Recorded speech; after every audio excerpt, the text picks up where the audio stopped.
नमस्कार दोस्तों, स्वागत है आपका अपने YouTube channel Target Civil Services में। आज है 3 मार्च और मध्य प्रदेश के डेली करंट अफेयर में आज हम 3 मार्च से जितने भी इंपॉर्टेंट करंट अफेयर होंगे उन पर डिस्कस करेंगे। तो लेक्चर लास्ट तक ध्यान से देखिएगा। तो चलिए स्टार्ट करते हैं हम अपने पहले क्वेश्चन के साथ। तो देखिए, अभी हाल ही में किस राष्ट्रीय उद्यान को बेस्ट वाइल्ड लाइफ डेस्टिनेशन श्रेणी में इंडिया टुडे का एडिटर्स चॉइस अवार्ड मिला है? तो ये सतपुड़ा राष्ट्रीय उद्यान को।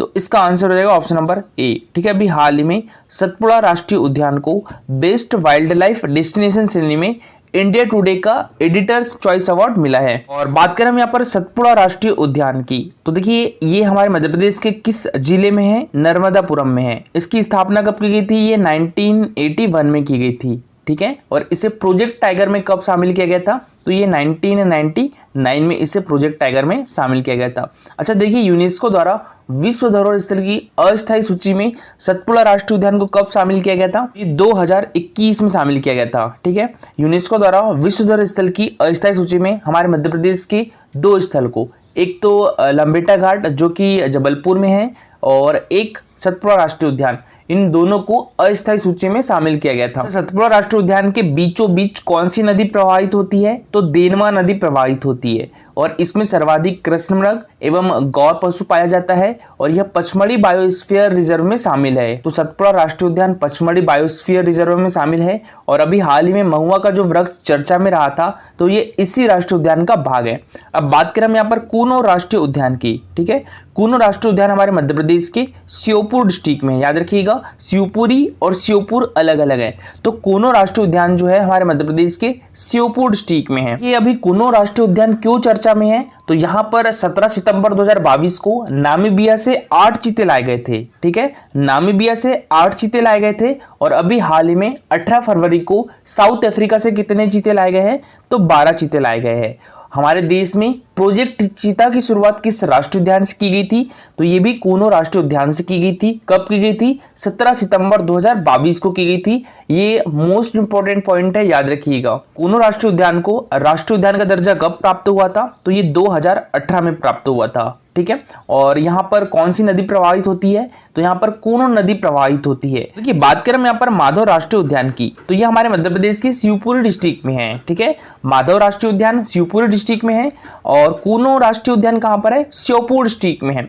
तो देखिए, बात करें माधव राष्ट्रीय उद्यान की, तो इसकी स्थापना कब की गई थी? ये 1958 में की गई थी। ठीक है, इसकी स्थापना 1958 में की गई थी और यह जो राष्ट्रीय उद्यान है यह हमारे मध्य प्रदेश के राष्ट्रीय राजमार्ग यानी NH-46 राजमार्ग पर स्थित है। और हमारे मध्य प्रदेश का सबसे लंबा राष्ट्रीय राजमार्ग भी कौन सा है? तो ये NH-46 ही है। और NH-46 हमारे मध्य प्रदेश के ग्वालियर से बैतूल तक है और इसकी लंबाई कितनी है? तो ये 634 किलोमीटर है, ग्वालियर से बैतूल तक। माधव राष्ट्रीय उद्यान में साक्य सागर झील है, जाधव सागर है और माधव सागर झील है। ठीक है, तो जो साक्य सागर झील है इसको रामसर साइट का दर्जा कब प्राप्त हुआ था? तो ये अगस्त 2022 में प्राप्त हुआ था। इंपॉर्टेंट है, याद रखिएगा। ठीक है, साक्य सागर झील किस राष्ट्रीय उद्यान में है? तो माधव राष्ट्रीय उद्यान में है। साक्य सागर झील किस जिले में है? तो शिवपुरी डिस्ट्रिक्ट में है और इसे रामसर साइट का दर्जा कब प्राप्त हुआ था? तो ये अगस्त 2022 को प्राप्त हुआ था। हमारे देश में कितनी रामसर साइट है? 75 रामसर साइट है। इसमें से हमारे मध्य प्रदेश में 4 रामसर साइट है। ठीक है, तो एक भोपाल में है भोज वेटलैंड। ठीक है, एक माधव राष्ट्रीय उद्यान में है जिसका नाम है साक्य सागर झील जो कि शिवपुरी डिस्ट्रिक्ट में है और 2 इंदौर में है। कौन कौन सी? एक तो सिरपुर तालाब और यशवंत सागर। तो सिरपुर तालाब और यशवंत सागर दोनों को कब शामिल किया गया था रामसर साइट में? तो ये 2022 में ही शामिल किया गया था। ठीक है, माधव राष्ट्रीय उद्यान में कौन सी नदी प्रवाहित होती है? तो मनिहार नदी प्रवाहित होती है। और बात करें हम यहाँ पर कान्हा राष्ट्रीय उद्यान की, तो कान्हा राष्ट्रीय उद्यान हमारे मध्य प्रदेश के किस डिस्ट्रिक्ट में है? तो कान्हा राष्ट्रीय उद्यान हमारे मध्य प्रदेश के मंडला बालाघाट दोनों डिस्ट्रिक्ट में आता है और यह हमारे मध्य प्रदेश का पहला राष्ट्रीय उद्यान है। इसकी स्थापना कब की गई थी? तो ये 1955 में की गई थी। और मध्य प्रदेश का पहला राष्ट्रीय उद्यान जहां पर हवाई पट्टी की सुविधा उपलब्ध है वो भी कौन सा है? कान्हा राष्ट्रीय उद्यान है। और देखिए, विश्व बैंक की सहायता से पार्क इंटरप्रिटेशन योजना चल रही है जिसमें पन्ना राष्ट्रीय उद्यान, बांधवगढ़ राष्ट्रीय उद्यान और कान्हा राष्ट्रीय उद्यान के मध्य जंगल गलियारा का निर्माण भी किया जाएगा। और देखिए, भारत का एकमात्र राष्ट्रीय उद्यान जिसने अपना शुभंकर यानी मैस्कॉट 2017 में जारी किया है और शुभंकर का नाम क्या है, भूरसिंह द बारहसिंगा। इसके डिजाइनर कौन है, तो रोहन चक्रवर्ती है। तो देखिए सतपुड़ा नेशनल पार्क को बेस्ट वाइल्ड लाइफ डेस्टिनेशन श्रेणी में इंडिया टुडे का एडिटर चॉइस अवार्ड मिला है और केंद्रीय संस्कृति और संसदीय कार्य राज्य मंत्री श्री अर्जुन राम मेघवाल ने न्यू दिल्ली में India today tourism summit and award समारोह में इसे प्रदान किया है। मध्य प्रदेश की ओर से field director Shri L Krishnamurthy और सहायक प्रबंधक tourism board doctor Neelam Rawat ने यह अवार्ड प्राप्त किया है। नेक्स्ट क्वेश्चन है हमारा, किस जिले की जल सखी अनीता चौधरी को स्वच्छ सुजल शक्ति सम्मान 2023 से सम्मानित किया जाएगा?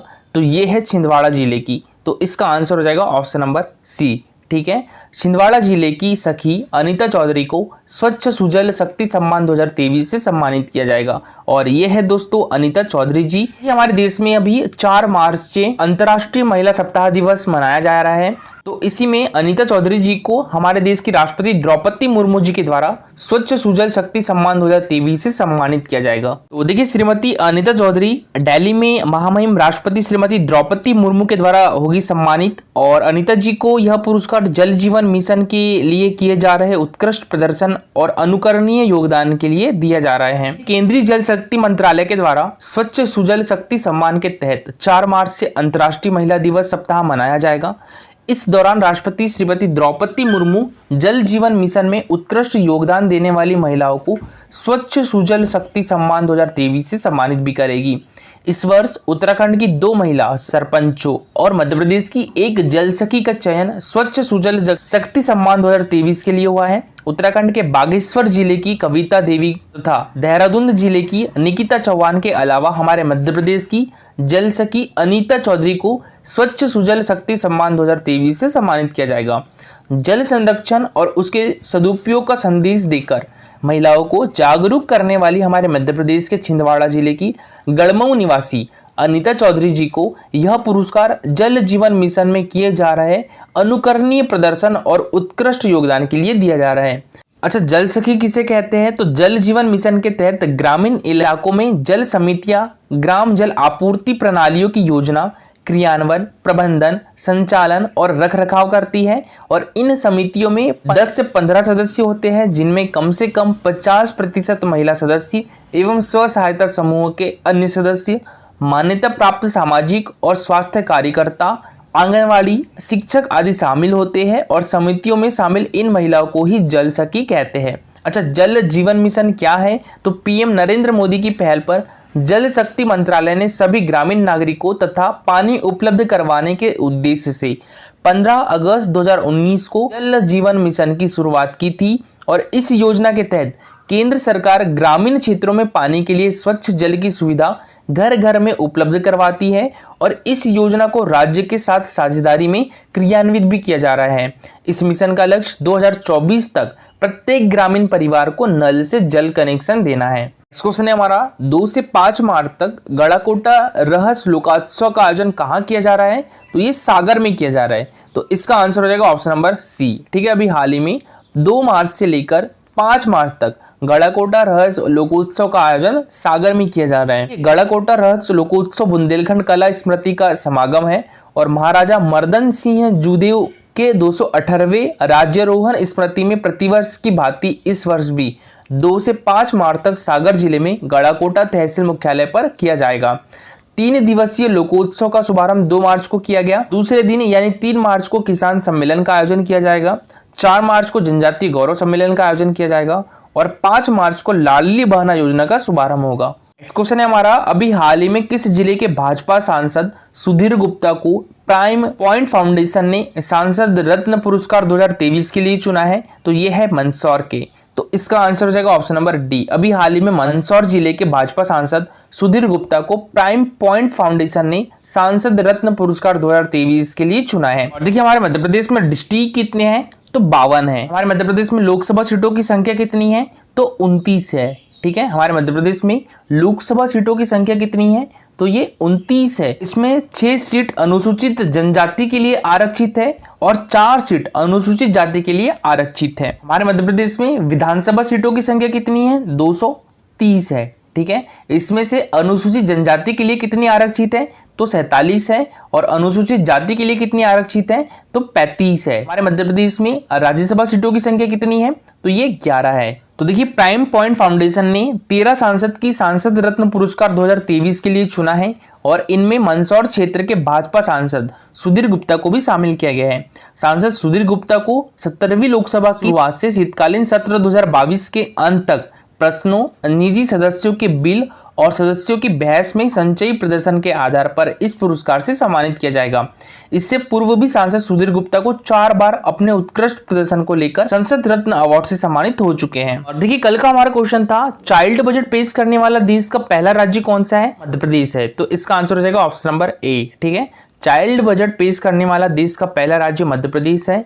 अच्छा, पेपरलेस बजट अभी हाल ही में मध्य प्रदेश में पेश किया गया है। ठीक है, और पेपरलेस बजट पेश करने वाला देश का पहला राज्य कौन सा है, तो वो उत्तर प्रदेश है। और आज के लिए आपका क्वेश्चन है, किस जिले के चिन्नौर धान को जीआई टैग प्राप्त हो चुका है, झाबुआ, बालाघाट, मंडला या सिंगरौली। तो इसका आंसर पूरा डिटेल में दीजिएगा। ये है हमारा Telegram channel Target Civil Services. तो इस पर डेली में आपको जो प्रीवियस ईयर में क्वेश्चंस पूछे जा चुके हैं उनको भी शेयर करता हूं, और इस पर डेली 20 क्वेश्चन के क्विज भी होते हैं। मध्य प्रदेश जीके से रहते हैं, कंप्यूटर से भी इस पर क्विज होते हैं। तो आप सभी टेलीग्राम चैनल ज्वाइन कर सकते हो। टेलीग्राम चैनल की लिंक आपको हमारे वीडियो के डिस्क्रिप्शन बॉक्स में मिल जाएगी। और दोस्तों, लेक्चर अच्छा लगा हो तो लाइक और शेयर जरूर करिएगा, और कमेंट बॉक्स में लिख के जरूर बताइएगा लेक्चर आपको कैसा लगा। आज के लिए इतना ही। Thank you so much for watching this video.